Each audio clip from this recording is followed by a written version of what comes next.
The Prophet ﷺ had the perfect balance between compassion, love, while at the same time discipline and not strictness per se, but the correct amount of discipline that's required.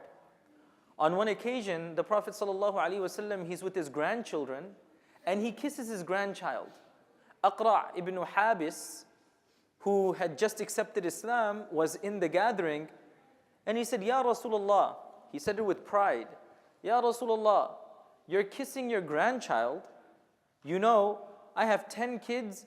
Never in my life did I kiss them once. I have 10, and he's saying this with pride, like he's accomplishing something. So he's like, Ya Rasulullah, I have 10 children. I have never kissed them once in my life. Look how much bravery I have. Look how strong I am. Nabi sallallahu alaihi wasallam looked at him with pity. He looked at him with remorse.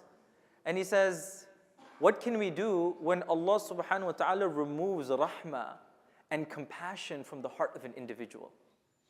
We have to understand that yes, there's a place for pressure. There's a place to be strict.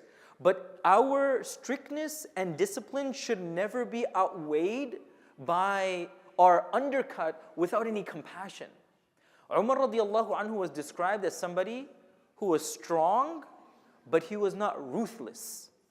He was soft, but he was not weak. And that is the beautiful balance. Whether with our children, our siblings, our spouse, whatever in my mind, if I feel I have a responsibility, yes, I need discipline, but it should be coupled with compassion. Imam al-Ghazali, rahimahullah ta'ala, he says something so beautiful. He says a man, outside, he can be a lion.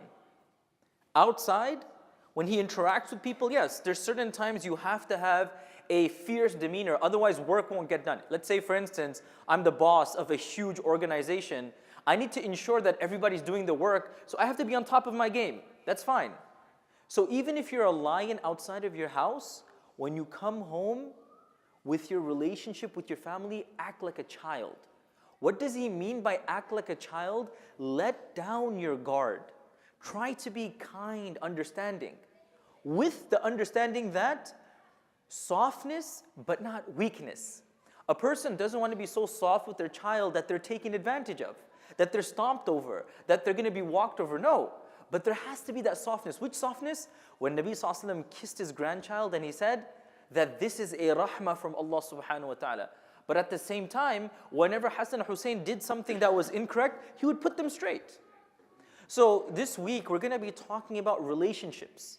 And I think the most important backdrop, the thing that we should always remember, there's no such thing as only one style of parenting or one style of sibling relationship, one style of spousal relationship, and everything else is wrong. That's incorrect. People have diverse backgrounds, people have diverse personalities, everything is different. But whichever philosophy, whatever outlook I take, the foundation of it has to be the Quran and the Sunnah. What does that mean? If I feel that the best way to raise my children is with a bit more discipline, that's fine. But the Sunnah of the Prophet ﷺ tells me that my discipline shouldn't be so hard that it breaks them. It should bring compassion and love. If I feel softness is the way that I should go about it, tayyib, that's good. But I shouldn't be so soft that when it comes down time for salah, you know, it's fine. Why is he going to wake up? He's only 18 years old. Only 18 years old. People used to conquer worlds when they were 18 years old. And now I'm too scared to wake up my child for Fajr because, you know, he's only 18 years old. Inshallah, when he graduates from college, I'm going to make sure he does. No. 18-year-old, people are like billionaires and millionaires and running, you know, Fortune 500 companies at the age of like 18 and 20. And I'm too scared to wake up my child for Fajr. So that balance. Discipline with compassion, but compassion with discipline.